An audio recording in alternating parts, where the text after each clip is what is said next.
दर्शन की 12वीं कक्षा। योग दर्शन के प्रथम पाठ का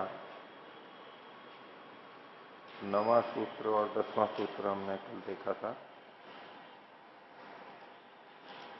9वें सूत्र में विकल्प वृत्ति के बारे में बताया था और 10वें सूत्र में निद्रा वृत्ति के बारे में बताया था। निद्रा वृत्ति के बारे में भाष्यकार ने जो लिखा है उसको अभी हम आगे देखेंगे। कल के पाठ में से किन्हीं को कुछ पूछना है तो पूछ सकते हैं। कुछ ओम आचार्य शब्द ज्ञानानुपातो वस्तु शून्य विकल्प, इस सूत्र में जो सबसे अंतिम वाक्य है, अंतिम से दूसरा वाक्य, तथा अनुत्पत्ति धर्मा पुरुष इति उत्पत्ति धर्म से अभाव मात्रम अवगम्यते न पुरुषान्वयी धर्म, उस वाक्य को। अच्छा, तो ये विकल्प वृत्ति का ही एक उदाहरण और दिया। प्रतिषिद्ध वस्तु धर्म जो पीछे कहा था उसी शैली में ये कह रहे हैं कि अन्य लौकिक चीजें जो कार्य जगत है उसमें उत्पत्ति धर्म देखा जाता है, उत्पन्न होने का धर्म देखा जाता है, वो बनती हैं। तो तथा अनुत्पत्ति धर्मा पुरुषः, या अनुत्पत्ति का मतलब है उसका निर्माण नहीं होता, वो कार्य नहीं है। एक उत्पत्ति हम लोक में बोलते हैं जन्म लेने को, कि आत्मा जन्म लेता है तो हम कहते हैं कि इसकी उत्पत्ति हुई, जन्म हुआ, इसकी मृत्यु हुई, इसका नाश हो गया इत्यादि जो हम कथन करते हैं वो शरीर से जुड़ा हुआ कथन है, आत्मा से जुड़ा हुआ नहीं है। यहां जो ये कथन है स्वयं आत्मा के संदर्भ में है। तो आत्मा अनुत्पत्ति धर्मा है, इसका मतलब वो नित्य है, उसमें उत्पत्ति नहीं, उसकी उत्पत्ति नहीं होती है। जन्म जो लेते हैं वो एक अलग चीज है, जन्म को उत्पत्ति नहीं बोलेंगे।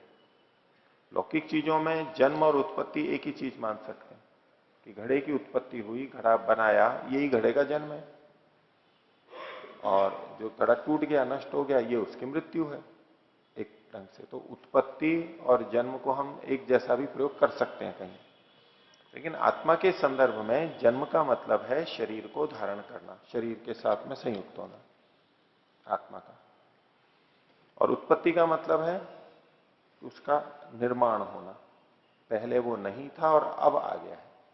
तो ऐसा आत्मा के साथ में नहीं होता है। तो अनुत्पत्ति धर्मा पुरुष है, पुरुष किस धर्म वाला है? अनुत्पत्ति धर्म वाला है। अब इस वाक्य में हम देखेंगे कि आत्मा के एक धर्म को बताया गया है, धर्म यानी गुण, और वो कौन सा धर्म है? अनुत्पत्ति। अनुत्पत्ति ये धर्म वाला पुरुष आत्मा होता है। तो अनुत्पत्ति शब्द से जो हमें बोध हो रहा है उसको हम एक नए गुण की तरह से देख रहे हैं, धर्म की तरह से देख रहे हैं। वाक्य प्रयोग हो रहा है और हम समझ भी रहे हैं, शब्द ज्ञानानुपाती वृत्ति उठ रही है, ज्ञान हो रहा है, लेकिन वास्तव में अनुत्पत्ति नाम का कोई धर्म होता ही नहीं है। उत्पत्ति होना ये तो एक धर्म है। अनुत्पत्ति में क्या कहा जा रहा है कि जिसकी उत्पत्ति नहीं होती, उत्पत्ति का न होना अनुत्पत्ति है। ये कोई सकारात्मक धर्म नहीं है, वास्तव में कोई अपने आप में धर्म नहीं है ना। आप उसको नित्य कह सकते हैं, हम उसको अनंत में भी अंत का निषेध किया गया। तो ये जो निषेध करते हुए कथन होता है वो अपने आप में एक गुण नहीं होता है, किसी का निषेध मात्र होता है कि ये गुण जो दूसरी जगह है, यानी उत्पत्ति धर्म हम अन्य जगह देखते हैं, अन्य वस्तुओं में उत्पत्ति धर्म में दिखाई देता है, उसका केवल निषेध किया जा रहा है। आत्मा का कोई अपना विशेष धर्म नहीं है ये अनुत्पत्ति। अब ये भाषा की दृष्टि से थोड़ा सा देखना होगा, नहीं तो हमें लगेगा ये बड़ा विचित्र है, बड़ा अटपटा है, अटपटा कथन है ये, ऐसे कैसे ये बोल रहे हैं। क्योंकि हम अनुत्पत्ति को भी एक धर्म के रूप में, एक गुण के रूप में ही देखते हैं। जैसे परमात्मा के लिए हम बोलते हैं अजर, अमर, अभय इत्यादि, हम इन सब शब्दों को बोलते हुए किसी एक अर्थ गुण को परमात्मा में या आत्मा में देखते हैं कि भाई ये गुण है कुछ विशेष, जबकि ये शब्द के महात्म्य से ज्ञान तो हो रहा है, लेकिन वास्तव में उस नाम का कोई गुण नहीं है। किसी गुण का अभाव बताया जा रहा है, किसी धर्म का अभाव बताया जा रहा है, इसलिए ये विकल्प वृत्ति है। तो अनुत्पत्ति धर्मा पुरुष है, उत्पत्ति धर्म से अभाव मात्रम अवगम्यते। उत्पत्ति धर्म का अभाव, उत्पत्ति धर्म कहीं और है और उसका अभाव यहां पर बताया जा रहा है, यही गम्य हो रहा है, ज्ञात हो रहा है। न पुरुषान्वयी धर्म, पुरुष में रहने वाला कोई विशिष्ट धर्म नहीं हो रहा है। जैसे कि चैतन्य हम कहें, ये भी विकल्प वृत्ति है एक तरह से, लेकिन चेतनता उसमें है। या तो हम कहें कि अणु स्वरूप है, आत्मा अणु है, ये अणु जो उसका परिमाण है ये पुरुषान्वयी धर्म है। सुख और दुख ये कैसे गुण है? पुरुषान्वयी है, पुरुष में रहने वाले हैं, चेतन में आत्मा में रहने वाले गुण हैं। लेकिन अनुत्पत्ति इस तरह का कोई विशेष धर्म आत्मा में नहीं रहता है, लेकिन फिर भी ज्ञान हो रहा है और हम समझ भी रहे हैं कि क्या तात्पर्य है अनुत्पत्ति धर्म का। तो ये गुण का निषेध किया गया है। तो इस तरह के जो वाक्य होते हैं, शब्द होते हैं, ये विकल्प वृत्ति में कहलाते हैं। अब इसको हम ना तो पूरी तरह प्रमाण कह सकते, क्योंकि झूका तो है नहीं है, वस्तु शून्य तो है, जो धर्म ही नहीं है इस तरह का। लेकिन इसको हम विपर्य भी नहीं कह सकते, झूठा भी नहीं है उस तरह से। तो न प्रमाणापुरोही और न विपर्योपारोही, तो इन दोनों से अलग चीज है, इसको विकल्प वृत्ति के अंतर्गत लिया। बोलिए, और पूछना है? बोलो। आचार्य जी, इसी में जो दूसरी पंक्ति है, वस्तु शून्यत्वे भी शब्द ज्ञान महात्म्य निबंधन होते, तो ये जो शब्द ज्ञान महात्मा निबंधन, ये पूरा एक वाक्य है या शब्द ज्ञान अलग और महात्म्य निबंधन अलग है?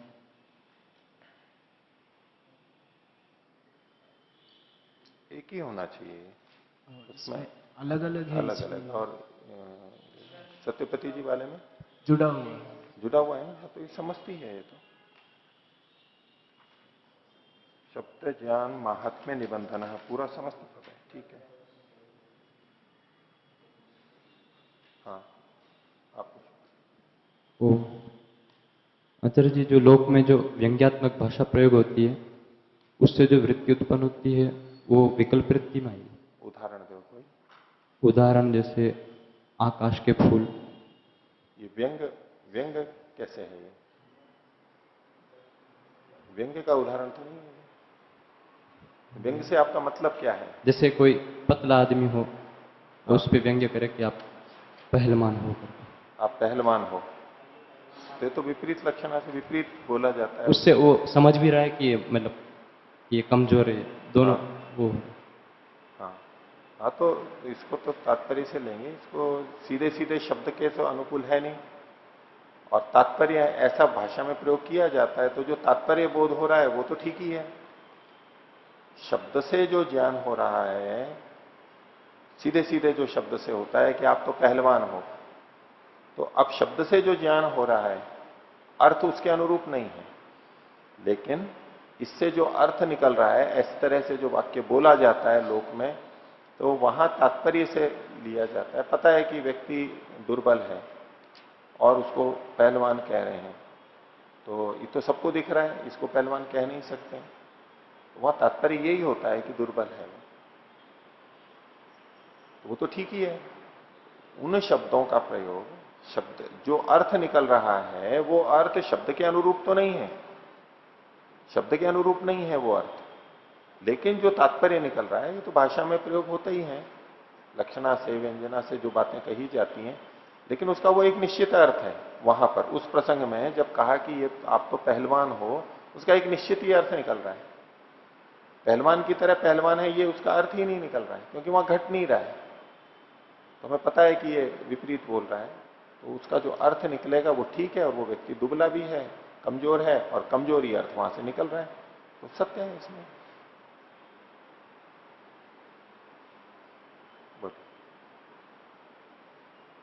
तो आचार्य जी, जैसे यहाँ पे कुछ उदाहरण है विकल्प वृत्ति के, चैतन्यम पुरुषस्य और भी, तो जैसे लौकिक व्यवहार में बालू से तेल निकालना, इसको ले सकते हैं? नहीं, बालू से तेल निकालना ये एक मुहावरा है, और इसमें एक तात्पर्य अलग किया जा रहा है।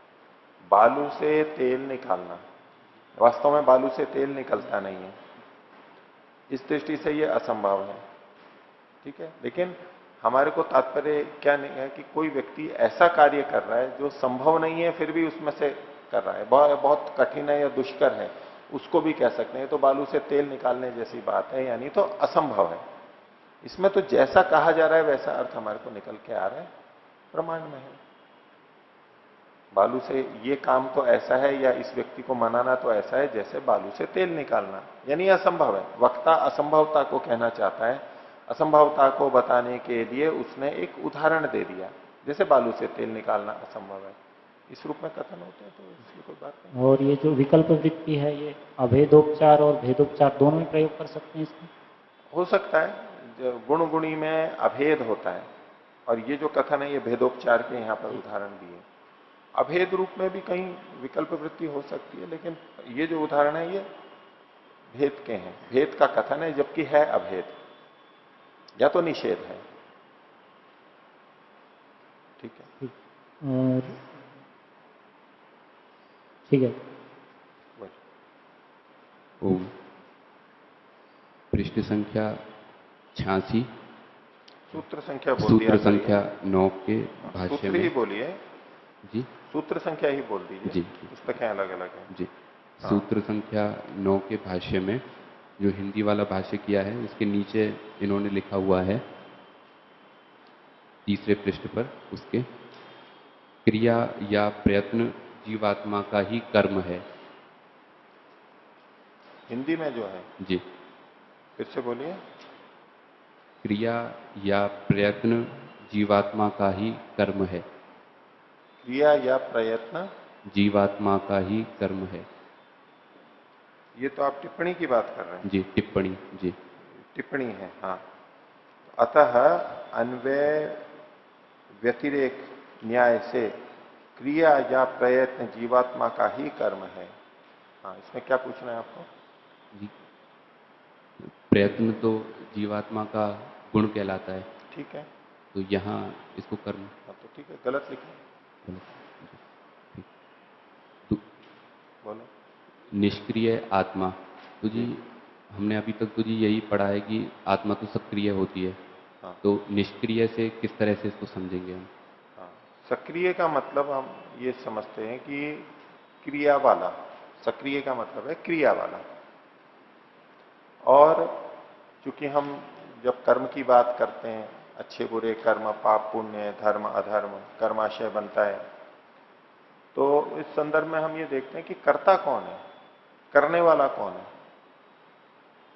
हम क्या इसमें जोड़ते हैं, करने वाला कौन है।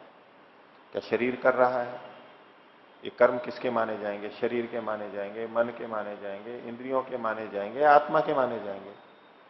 ठीक है, तो क्रियाएं भले ही शरीर, मन, इंद्रियों में हो रही हों, लेकिन उनका कर्ता आत्मा को माना जाता है। और जो कर्ता होता है वो क्रिया वाला होता है, ये हमारे मन में बैठा हुआ है। जो कर्ता होता है वो क्रिया वाला होता है। तो कर्ता का मतलब ही होता है कि करने वाला। अब करने वाला है तो कुछ क्रिया तो करेगा ही। वो क्या करता है? क्रिया ही तो करता है। तो कर्ता यानी क्रिया वाला, ये संबंध हमारे मन में बैठा हुआ है। ठीक है, इसलिए हम यही मानते हैं कि आत्मा क्रिया वाला है, आत्मा क्रिया वाला है। लेकिन ये संबंध विचारणीय है कि जो जो कर्ता होता है वह क्रिया वाला होता है।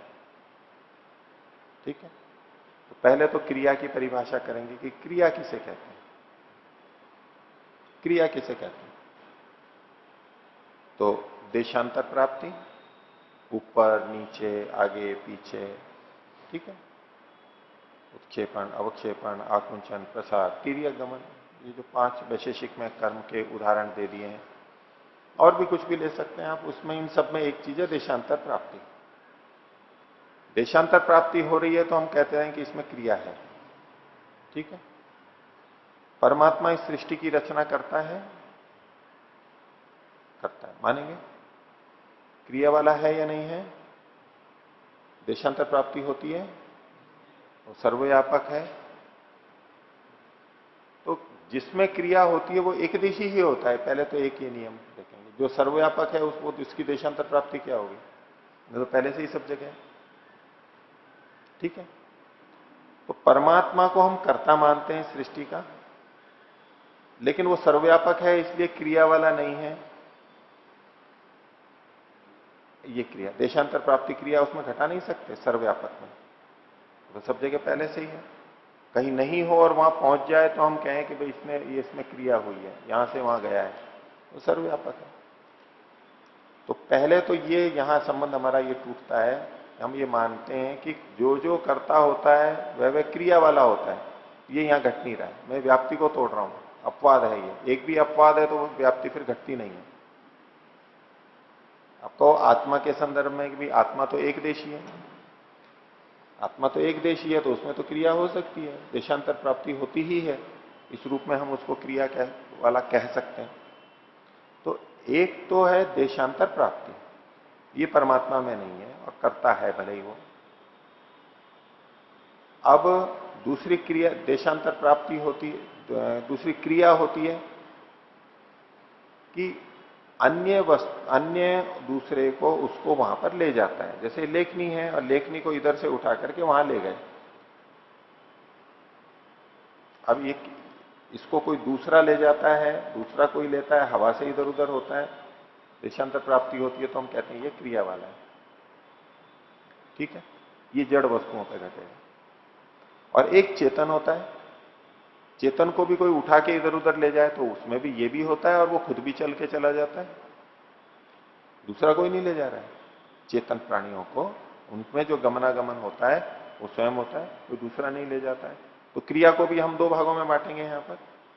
एक तो ये कि दूसरा कोई इधर उधर ले जा सके, उसको हम क्रिया कहते हैं कि भाई ये क्रिया वाला है। और एक खुद चल करके जाए वो क्रिया वाला है। ये दो बातें हो गई। तो पत्थर क्रिया वाला है अक्रिया वाला? पत्थर एक जगह से दूसरी जगह जाते हैं, लेखनी क्रिया वाली है ये नहीं है, इसको इधर उधर ले जाते हैं ना। क्या कहोगे आप, मानोगे क्रिया वाली है नहीं मानोगे? नहीं मानोगे। आप क्रिया वाला मन में वो बैठा हुआ है जो खुद चल करके जाता है, वो क्रिया वाला है। लेखनी थोड़ा ना है क्रिया वाली, इसको तो दूसरा ले जा रहा है। पंखा क्रिया वाला है या नहीं है? पंखा क्रिया तो हो रही है, पंखे में चल रहा है, क्रिया वाला है, अपने आप चल रहा है, अपने आप चल रहा है। यहां कोई चेतन तो चला ही नहीं रहा है इसको, अपने आप ही चल रहा है। लेखनी को तो कोई चला रहा है सीधे सीधे, अपने आप ये चल रहा है। क्रिया को हम अलग अलग अर्थों में देखते हैं। दूसरा कोई किसी को ले जा सकता है, इस अर्थ में भी कोई व्यक्ति क्रिया वाली है। इस दृष्टि से आत्मा क्रिया वाली है, क्योंकि आत्मा देशांतर प्राप्ति करती है। हम जब एक जगह से दूसरी जगह जाते हैं, उठते हैं, बैठते हैं, इतनी सारी गतिविधियां करते हैं, तो शरीर के साथ साथ आत्मा भी जाती है इस रूप में, तो उसमें क्रिया है। ऐसी क्रिया परमात्मा में नहीं है लेकिन आत्मा में है। हो गया। एक है कि हम खुद चल करके जाते हैं, वो क्रिया। तो अब जब ये शरीर है जिसको हम कहते हैं ये खुद चल करके जा रहा है प्राणियों का, अब इसको हम कहते हैं कि ये सक्रिय है, अपने आप जा रहा है। ये दूसरी वाली क्रिया ली है हमने, अपने आप चलने वाली। अब इसमें भी अगर हम विवेचना करेंगे कि कौन चल रहा है,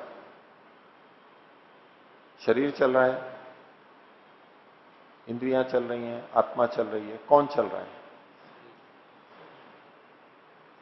तो यूं देशांतर प्राप्ति तो सबकी हो रही है।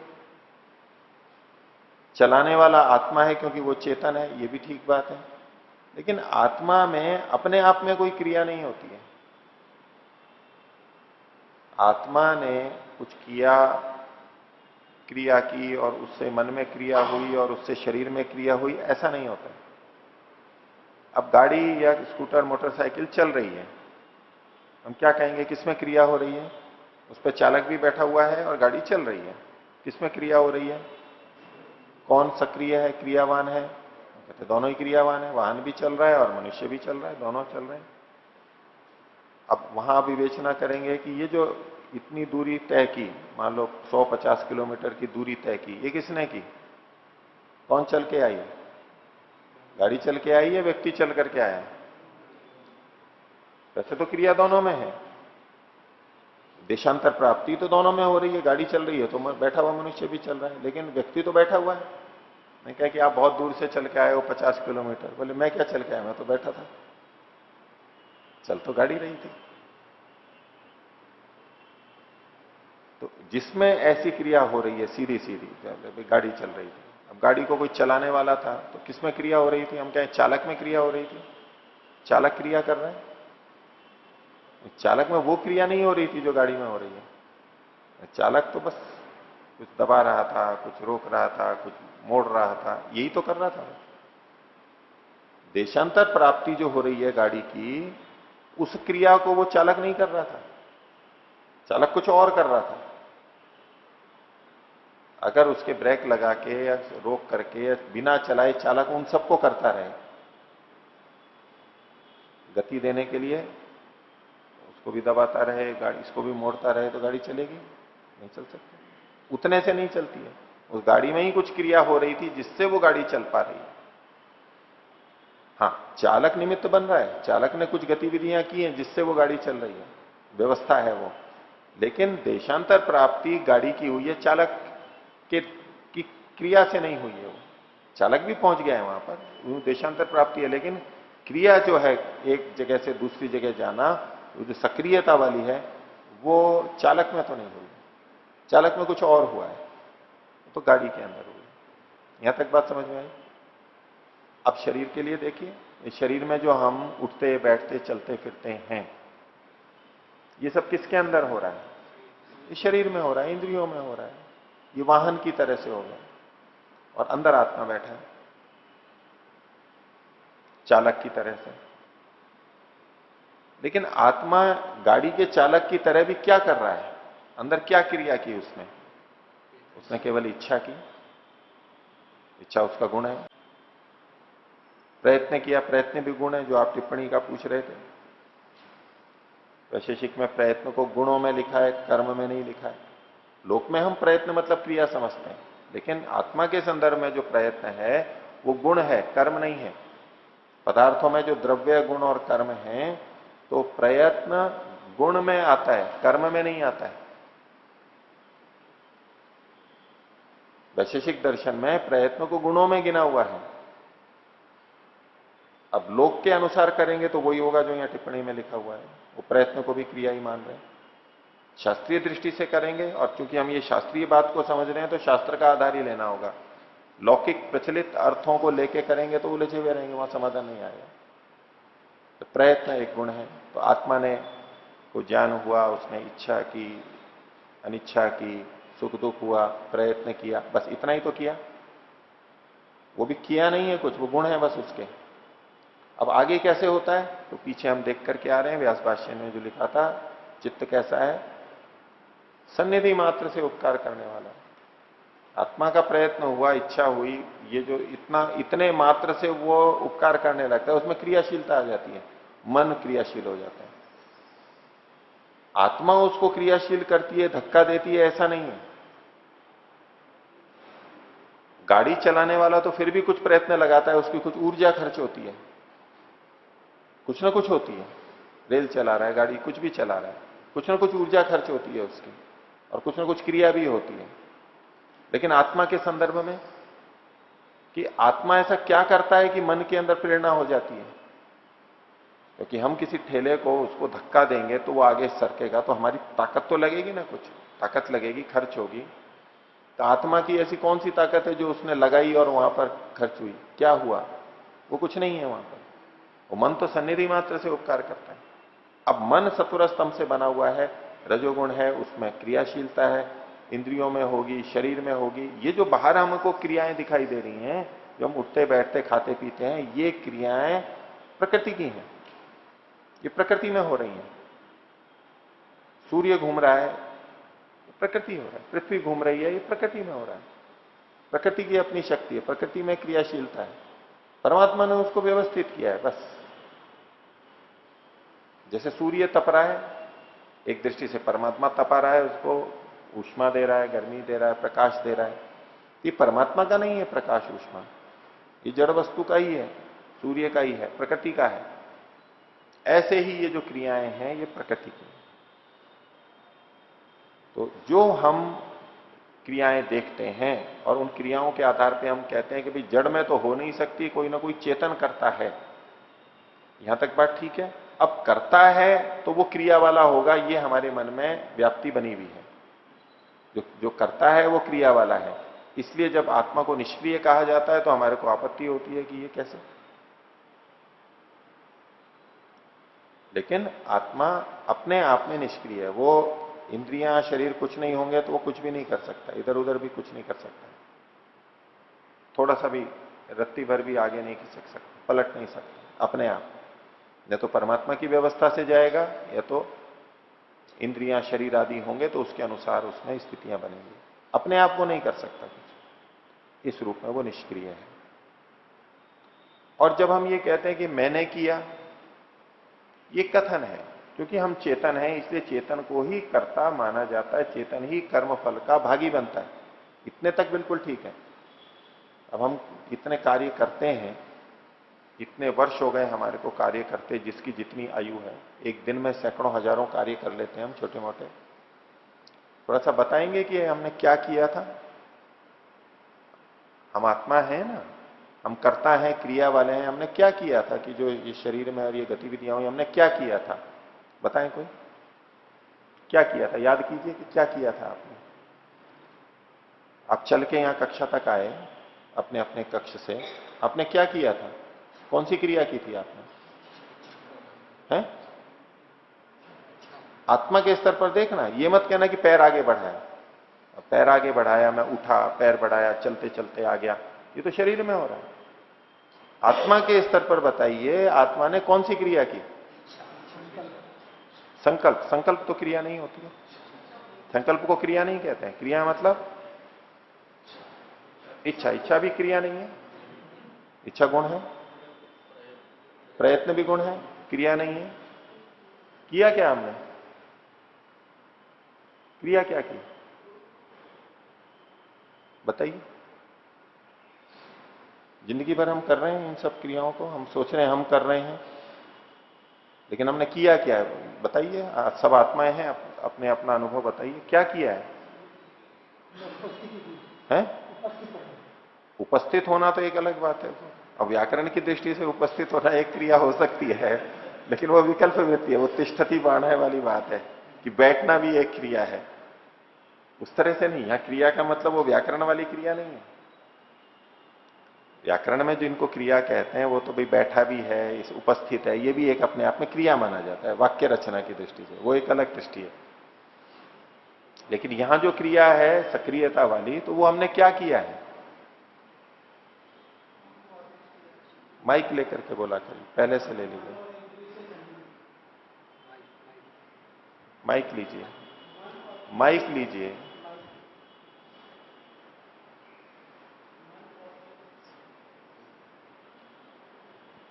मन और इंद्रिय से सन्निधि। सन्निधि है, तो सन्निधि तो पहले से भी थी।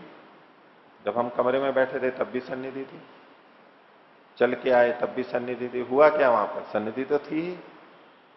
मन और इंद्रियों से सन्निधि तो जब से हमने जन्म लिया है, शरीर मिला है, तब से ही है। अभी क्या विशेष किया था हमने, सन्निधि तो थी। और सन्निधि अपने आप में कोई क्रिया नहीं होती है, सन्निधि बनी। सन्निधि मतलब संयोग। अब संयोग के लिए कोई क्रिया हुई हो तो कह सकते हैं भाई ये इधर से आया तो संयोग हुआ, ये इधर से आया तो संयोग हुआ, या दोनों आए तो संयोग हुआ, कई तरह से हो सकता है। लेकिन सन्निधि मतलब वो तो पास में है पहले से।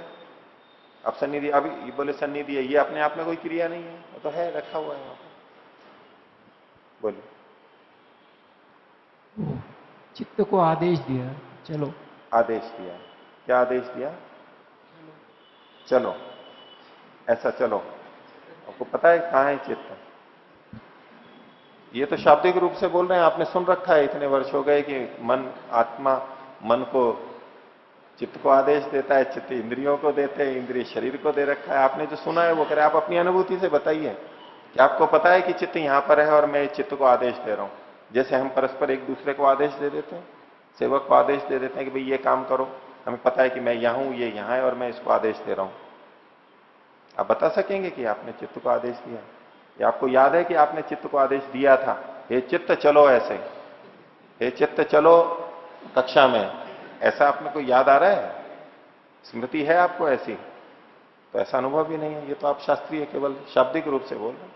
क्रिया क्या है ये बताइए, सोचिए, क्योंकि नहीं उसके बिना ये समझ में नहीं आएगा। ये लिखा हुआ है निष्क्रिय, आप कहेंगे नहीं जी आत्मा तो सक्रिय होता है, आत्मा तो क्रिया वाला होता है, क्योंकि सुन रखा है वही आरोप है। आप अनुभव से बताइए ना, कोई क्रिया हो तो बताइए। इतने लोग हैं जो क्रियावान मानते हैं, वो बताएं तो सही कि वो क्रिया का स्वरूप क्या है।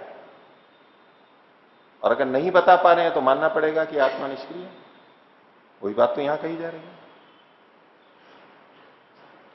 बताइए, सोचिए, विचार कीजिए। हाँ,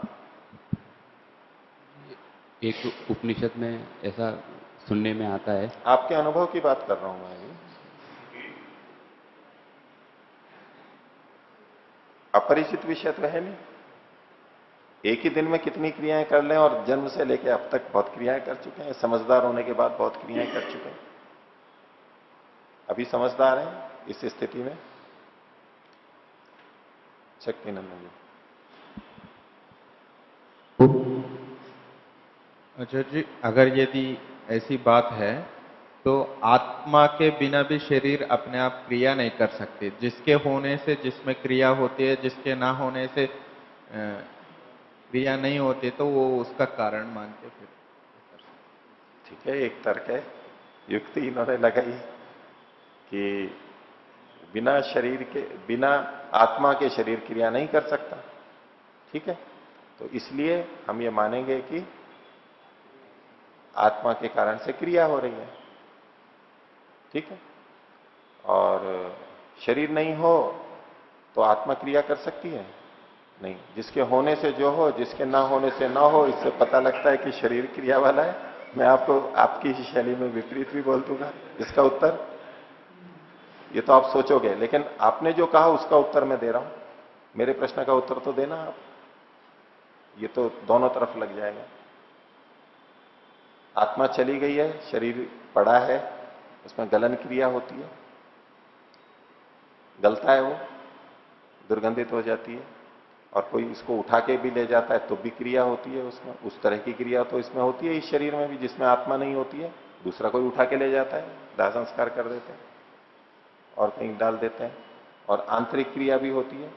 लेकिन हाँ, जो हम जिस तरह की बात कर रहे हैं कि वो स्वयं जो चल के जाता है, जो हम प्राणी के लिए देखते हैं, वो इसमें नहीं होता है, वो दोनों के होने पे होता है। लेकिन दोनों के होने में किसके होने से हो रहा है, इसका निर्धारक तत्व देखना पड़ेगा।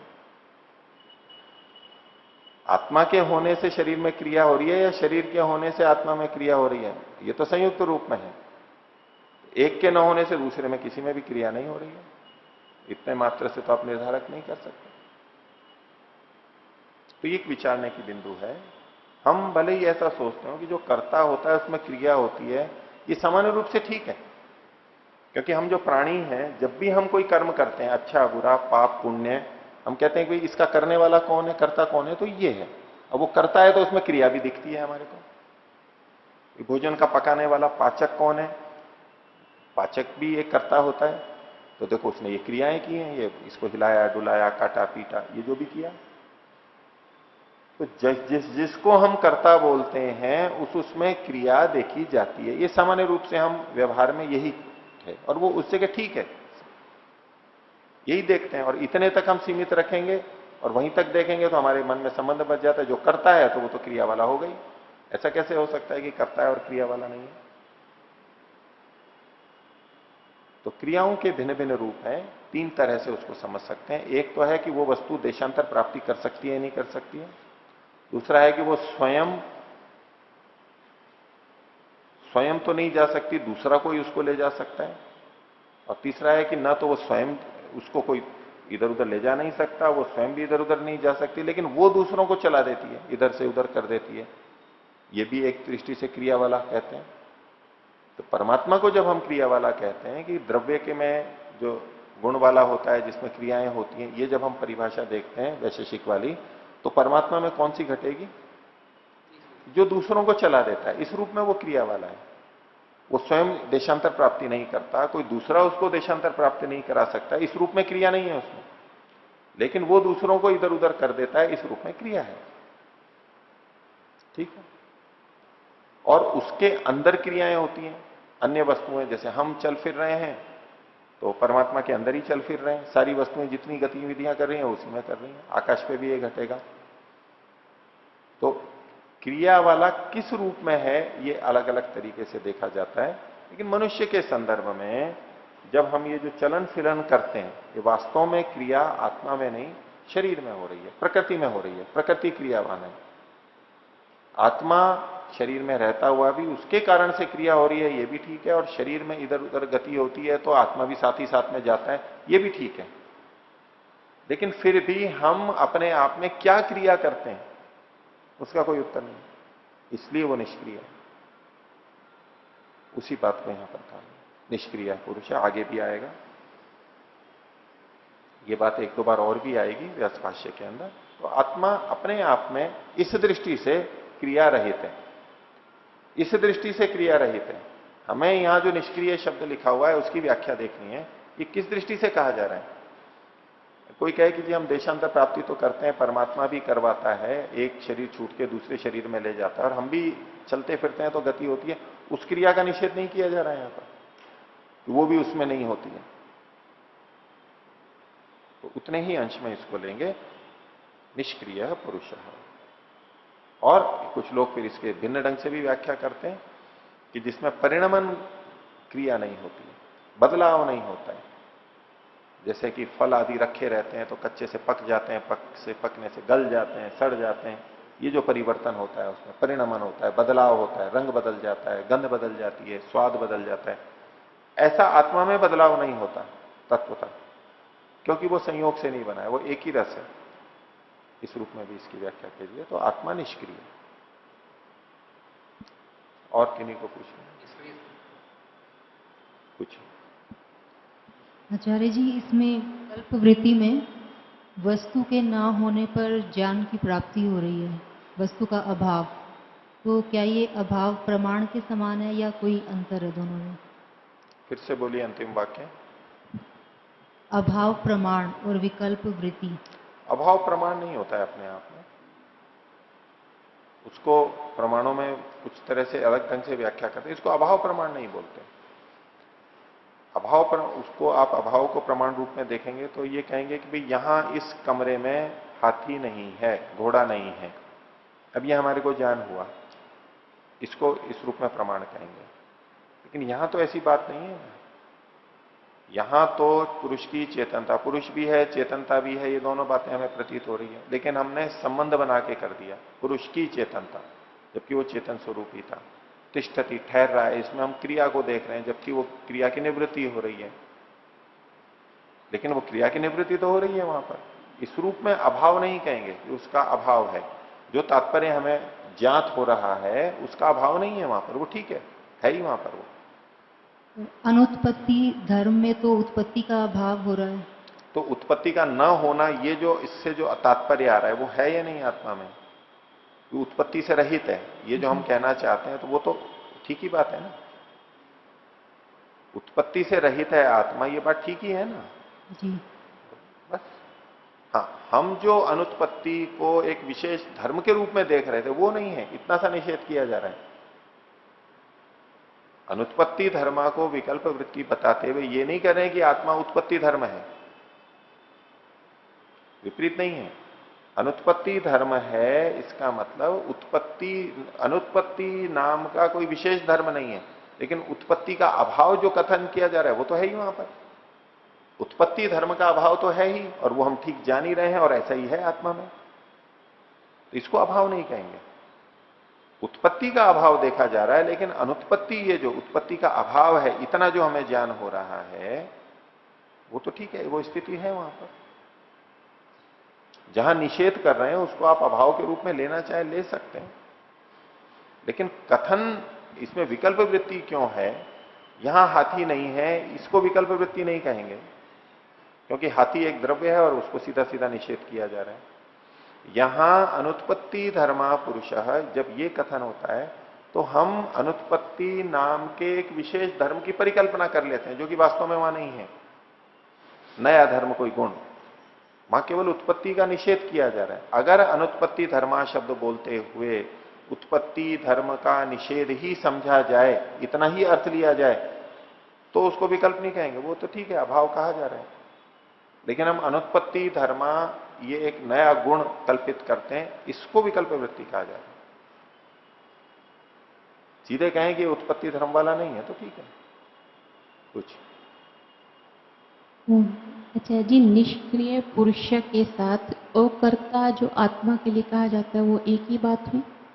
अकर्ता तो नहीं, कर्ता तो है। कुछ लोग कहते हैं वैसे कि आत्मा कर्ता नहीं है, फिर भी उसको कर्ता मान लेते हैं। तो आत्मा निष्क्रिय है, लेकिन उसको कर्ता इसलिए माना जाता है क्योंकि वो चेतन है। चेतन का ही दायित्व होता है, चेतन का ही दायित्व होता है। जैसे किसी ने गाड़ी चलाते हुए किसी को टक्कर लगा दी, वो बोले जी गाड़ी चली गई, गाड़ी ने टक्कर मारी, मैंने थोड़ा ना मारी है। तो गाड़ी तो जड़ है, और जो चेतन है उसी का दायित्व बनता है। चेतन ही है, जड़ अपने आप में ऐसे नहीं जाता है, और जाता है तो उस पर कोई दोष नहीं लगता है। दोष तो पाप पुण्य तो चेतन का ही लगता है। तो आत्मा चूंकि चेतन है इसलिए उसको कर्ता कहा जाता है। आत्मा क्रियावान है इसलिए उसको कर्ता कहा जाता है, ये नहीं है। चेतनावान यतश्चात्मा ततः कर्ता निरुच्यते। और मन अचेतन होने से, क्रिया वाला होते हुए भी कर्ता नहीं कहा जाता। मन क्रिया वाला होते हुए भी चूंकि वो चेतन नहीं है इसलिए कर्ता नहीं कहा जाता, और आत्मा क्रिया वाला न होते हुए भी चेतन होने से कर्ता कहा जाता है। ठीक है। मन में, शरीर में, मन तो एक प्रतीक हो गया, इंद्रिय शरीर भी हम ले सकते हैं। वो क्रिया वाले होते हुए भी चेतन नहीं है इसलिए वो कर्ता नहीं कहे जाते, और आत्मा क्रिया रहित होते हुए भी चूंकि चेतन है इसलिए वो कर्ता कहा जाता है।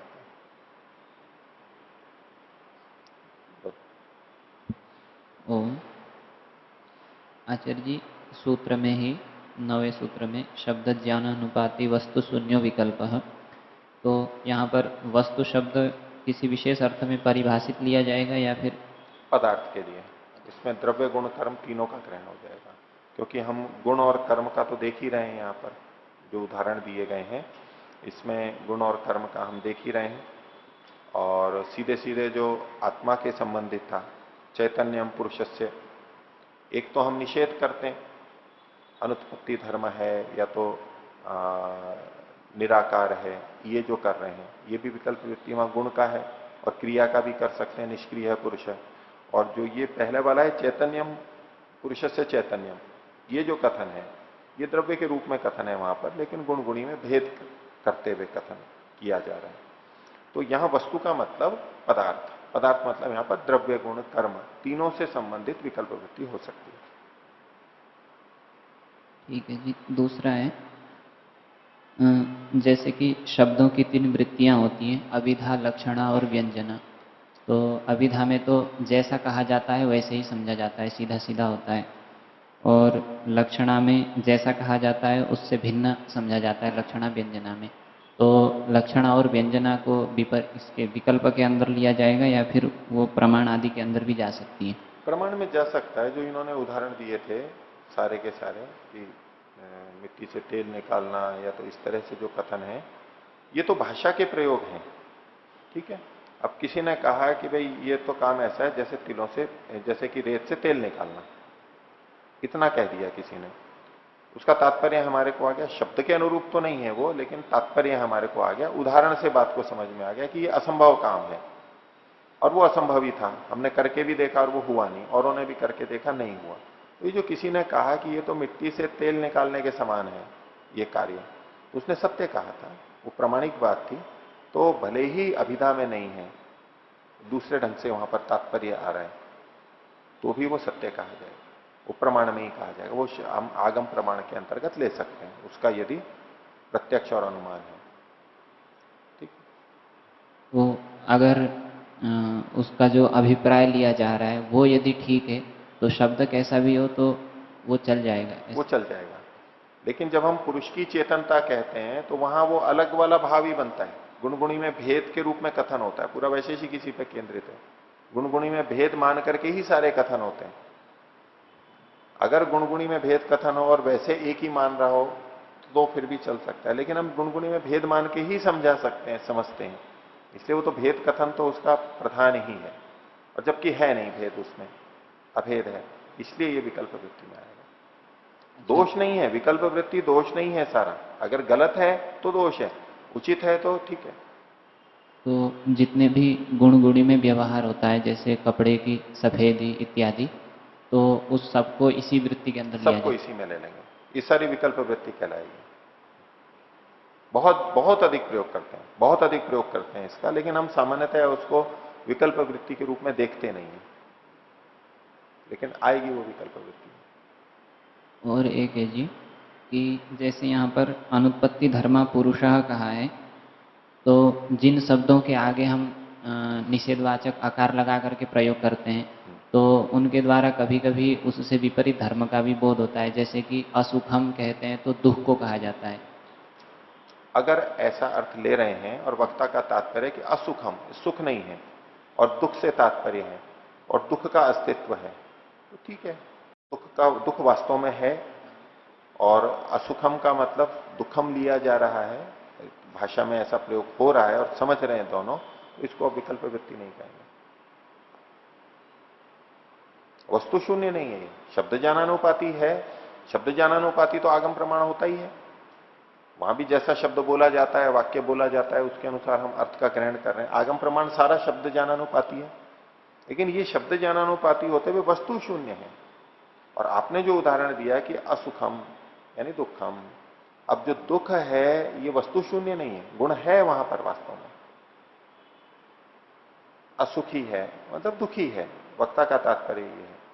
अगर किसी का ये कहना है कि इसमें सुख नहीं है, और वास्तव में सुख नहीं है उसमें, अब दुख को नहीं कह रहा है, बस सुख के अभाव को ही कह रहा है, अगर यही समझ रहे हैं तो अभी भी ये विकल्प वृत्ति नहीं है। लेकिन जब हम कहें कि असुखी है, असुखी है, इसको हम हालांकि कोई नया धर्म देखते नहीं है उसमें, लेकिन जैसे अमृत शब्द है, ओ ये तो अमृत है। अब अमृत का क्या अर्थ लेते हैं हम? अमृत का क्या अर्थ लेते हैं? तो अमृत को चख लिया, अमृत को पा लिया, क्या अर्थ लेते हैं हम अमृत का? कोई जैसे सुखदायक चीज है, कोई सत्तात्मक, कोई अलग से गुण है, ऐसा हमारे मन में आता है। अब ये विकल्प वृत्ति है, जबकि वास्तव में मृत के अभाव को अमृत कह रहे हैं।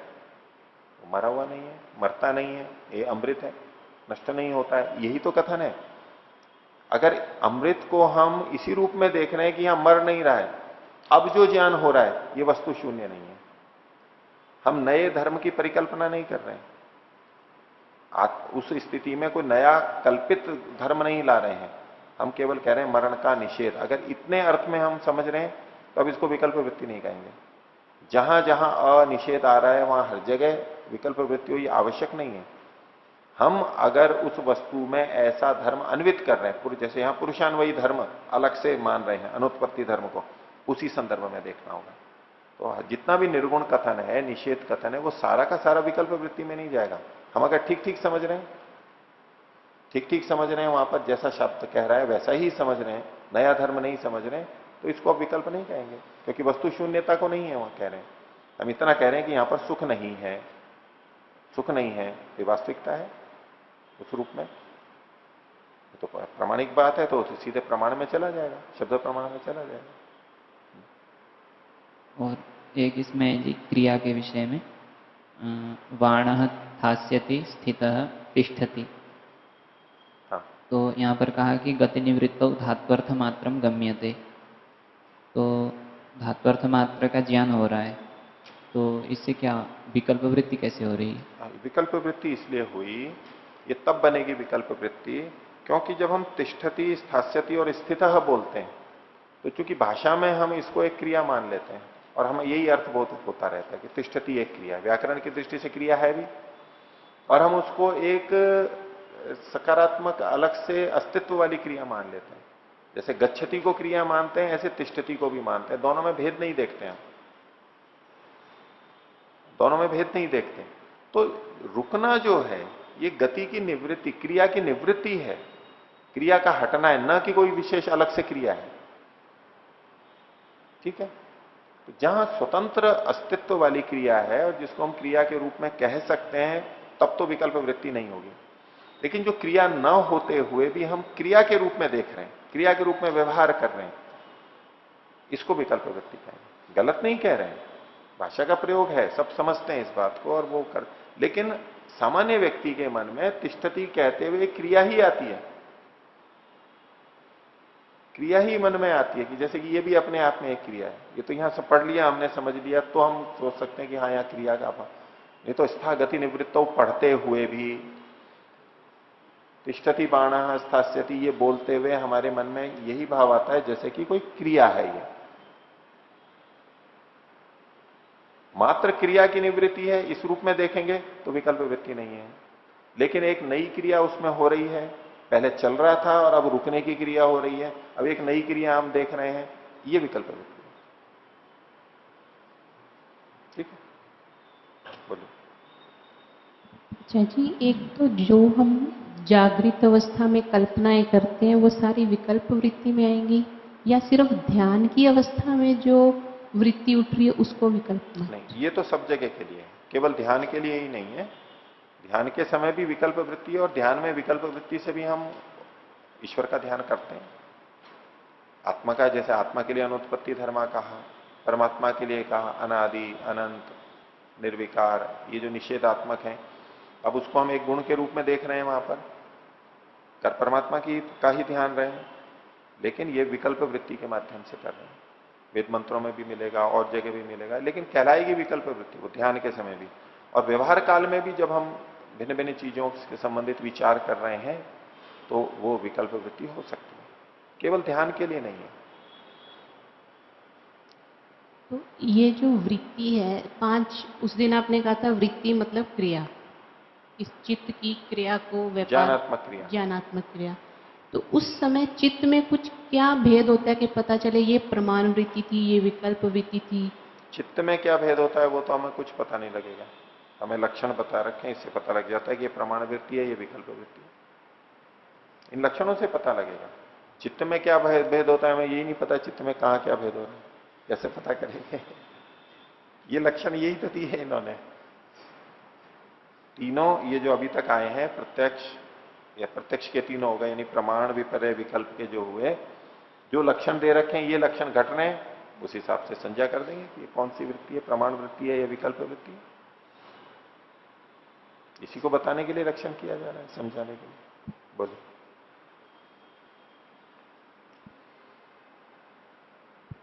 कक्षा के प्रारंभ में आपने एक बात कही कि सुख दुख आत्मा के अंदर रहते हैं, आत्मा में रहते हैं, आत्मा अनुभव करता है। वो वाक्य पूरा नहीं हुआ था, में ही रहते हैं, तो बोलो बोलो, उसको स्पष्ट करने की कह रहा था। आत्मा में ही रहते हैं, जो सुख दुख का अनुभव है वो आत्मा को ही होता है, ठीक बात है। उसमें लग ऐसे रहा था जैसे आपने वाक्य बोला कि आत्मा में रहते हैं, आत्मा में रहते हैं, आत्मा ही अधिकरण है सुख दुख का। जी, अधिकरण है, अधिकरण है। जो गुण जिसमें रह रहा होता है वो उसका अधिकरण कहलाता है। गुण गुणी में रहते हैं तो गुणी गुणों का अधिकरण ही कहलाता है, और अधिकरण में मैं शब्द का प्रयोग कर लेते हैं, सप्तमी विभक्ति का प्रयोग कर लेते हैं। तो सुख और दुख का अधिकरण आत्मा है। जब जब सुख दुख होगा, मेरे कहने का यह मतलब नहीं है कि आत्मा में हमेशा ही सुख दुख होता रहेगा, ये थोड़ा कथन है। जब जब सुख दुख होगा तो वो आत्मा में होगा, उसका अधिकरण आत्मा है। सुख दुख आत्मा के गुण हैं, वो सुखी दुखी होता है तो अधिकरण आत्मा है, और अधिकरण आत्मा है तो मैं का प्रयोग किया जा सकता है कि सुख दुख आत्मा में होता है, आत्मा को होता है, आप ये बोल दीजिए, एक ही बात है। आत्मा में होता है, आत्मा को होता है, आत्मा सुख दुख का अनुभव करता है। तो ये जो प्रतीति हो रही है इसका अधिकरण आत्मा ही है। ठीक है, बताओ। आचार्य जी, इसकी दूसरी पंक्ति में शब्द ज्ञान महात्म्य निबंधन, वैसे महात्म्य शब्द का क्या अर्थ लिया जाएगा यहाँ पर? महात्म्य मतलब उसकी क्षमता से, प्रभाव से, शब्द के ज्ञान के प्रभाव से, उससे जुड़ा हुआ हमारे को व्यवहार देखा जाता है, उसकी महत्ता से, प्रभुत्व से, क्योंकि वो शब्द के अनुसार ज्ञान हो रहा है, आलंबन के अनुसार नहीं कि वस्तु जैसी है वैसा ज्ञान हो रहा है, ये तो है नहीं यहां पर। शब्द के आधार पर, शब्द के कारण से हमें ये ज्ञान हो पाता है, इसलिए शब्द के महात्म्य से, प्रभाव से। ठीक है, हाँ रविशंकर जी। उदाहरण है मनुष्य के सींग, बंध्या का पुत्र और आकाश का फूल। ये भाष्य में नहीं लिखा है, भाष्य से संबंधित कुछ आप पूछिए। आचार्य जी, आत्मा का स्वरूप के बारे में बताते हुए आत्मा अपरिणामिनी और अप्रतिसंक्रम आदि बताए थे। हाँ। तो जब हम आत्मा में सुख और दुख का अनुभव होता है कहेंगे, तो अपरिणामिनी किस प्रकार देखेंगे? हाँ। सुख और दुख होते हुए भी वो अपने आप में वैसा का वैसा ही है। आत्मा के अपने धर्म है सुख और दुख, सुखी दुखी होना जो है वो आत्मा को होता है, और अपने ही धर्म जब उसमें रहते हैं उससे आत्मा में कोई बदलाव नहीं आता है। ये उसके अनुभूति में तो भेद आएगा, लेकिन उसकी नित्यता में, उसके स्वरूप में कोई भी भेद नहीं आता है इस रूप में। ये तो बात ज्ञान के ऊपर भी लगेगी, ये तो इच्छा और द्वेष पे भी लगेगी, सुख और दुख ही नहीं। मेरी इच्छा है, अभी अनिच्छा है, अभी प्रयत्न है, अभी प्रयत्न नहीं है, अभी ज्ञान है, नहीं है, ये ज्ञान है, अभी ये ज्ञान है, अभी ये सुख है, अभी ये दुख है, सुख भी अलग अलग है, दुख भी अलग अलग है। तो इसके आधार पर तो परिणाम नहीं माना जाता, क्योंकि ये होगा तो फिर तो वो भी बदलाव वाला हो जाएगा, परिणामी हो जाएगा। अपरिणामी मतलब जैसा है वैसा ही रहता है वो, इसको बदलाव नहीं माना जाता।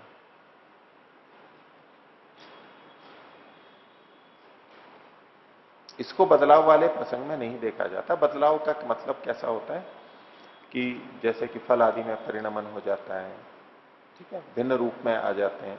आत्मा तो हमेशा वैसा ही रहेगा, ये तो उसके अपने धर्म है। उसी में कभी सुख की स्थिति बनती है, कभी दुख की बनती है, कभी ज्ञान की होती है, कभी ज्ञान की रहितता होती है। इसको परिणमन के रूप में नहीं लेते, नहीं तो वो भी परिणाम ही कहलाएगा। आप जो पूछ रहे हैं उस दृष्टि से वो फिर परिणाम ही कहलाएगा, लेकिन इसको उस वस्तु के जो अपने हैं उसको नहीं माना जाता है। उदयवीर जी ने ऐसा अभिप्राय रखा है। ठीक है, तो समय तो आपका हो गया।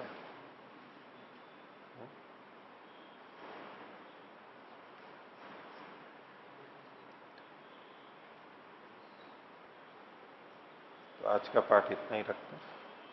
प्रणाम।